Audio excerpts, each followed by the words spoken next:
Maico in a while. Nice. Well, I'm back out riding. You can see I'm out on the trail today. Got this wide trail on top of the hill up here.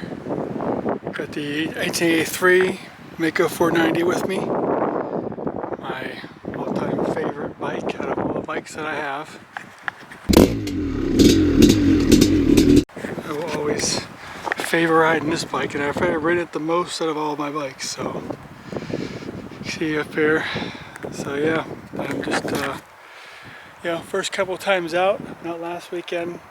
Came out this weekend. You know, just butting around. You know, getting used to riding again. You know, I don't really have much balance right now, so.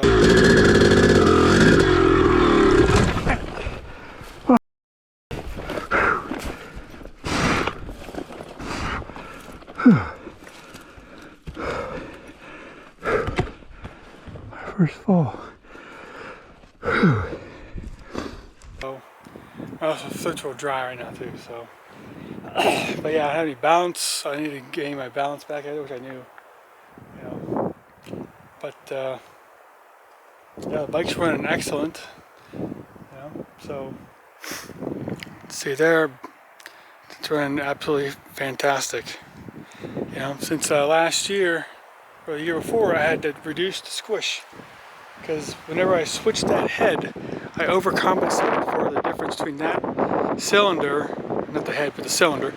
When I switched that cylinder and the head, I compensated for the old original cylinder that I had. Because this one here, the piston was coming up too much, so I overcompensated on it.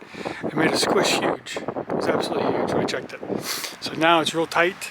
That thing just screams as it comes up. I mean, it pulls real hard every gear. Yeah, absolutely. It was a great day out today. Yeah.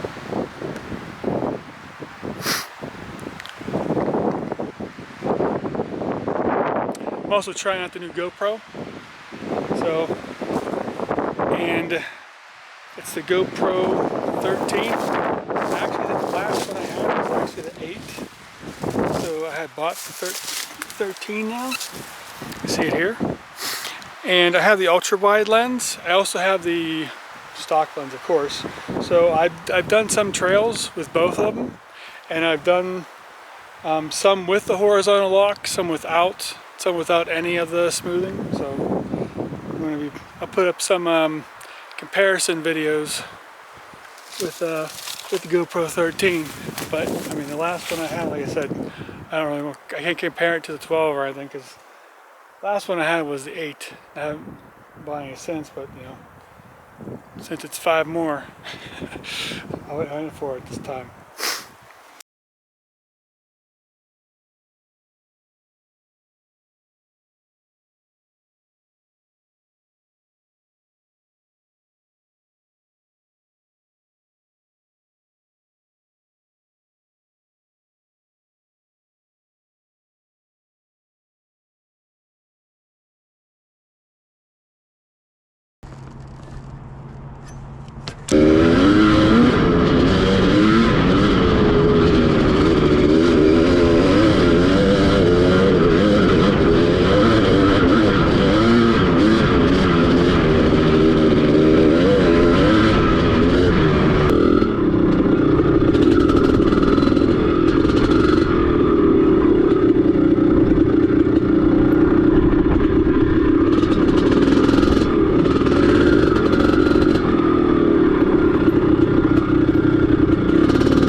bike.